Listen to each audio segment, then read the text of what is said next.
I know Colin Cowherd does his Blazing 5 every week, and I decided, fuck it, I'm going to do it myself also. So, first pick, Panthers, minus 3.5, 3, whatever you got them at, take them. Because they're 5-0 at home this year. They've been really fucking good at home for a while, especially with Riverboat Ron, and, they are definitely pissed off. They got blown the fuck out in Pittsburgh. And they just lost the Lions when they're going for 2 to win the game. So they're not losing 3 in a row. They're not losing at home.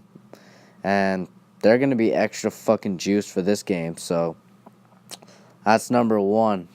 Number 2, Bills plus 3. I know what you're fucking thinking. You are going to put the Bills in your Blazing 5. Well, if we forget about last year's Jaguars, they're pretty much the fucking Bills, so I'm going to take the home team, and listen, Josh Allen, man, I don't think I'd ever say this, but I'd rather have Josh Allen right now than Blake Bortles, and they just got juiced the fuck up to play the Steelers. They're like, man, we beat the Steelers twice. We know what to do to beat the Steelers, and then you completely blow it.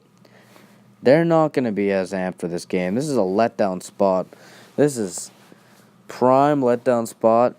And the Bills, they've been pretty fucking decent at home. I mean, they held Tom Brady in check. Who did they beat? The fucking Titans. They held them to like 12 points. And the Jags offense is nowhere near those teams' calibers.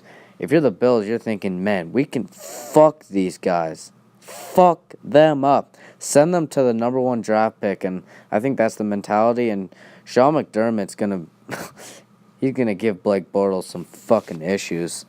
So, first 2 done. Number 3, I'll take the Steelers minus 3. The Steelers are only 3-point favorites. What? Now I know the Broncos just beat Phillip Rivers in his own building, but did you know that there's probably 75% fucking Broncos fans in there? And the Chargers, I think they're the most overrated team in the league, honestly. They haven't really beaten any good teams for me, and the Steelers are rolling. They can see that bye week, and 3 points, that's nothing. Case Keenum's going to be running for his fucking life in this game. TJ Watt's probably going to have 17 sacks.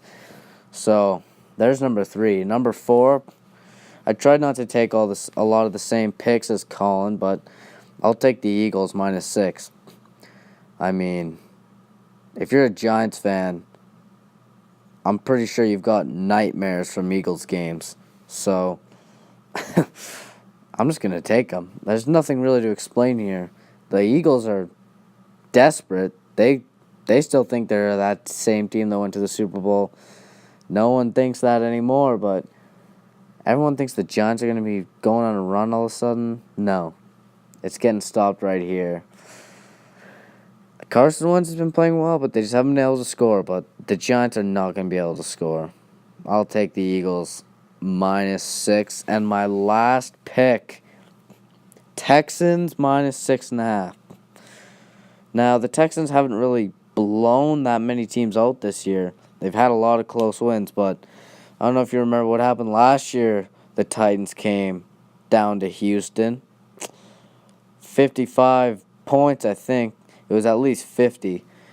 And I think Watson did not play that well last week. The Texans are kind of lucky with that game. They only won by 2. Kai Fairbairn missed a couple of kicks. They're going to be juiced up. It's a Monday night game.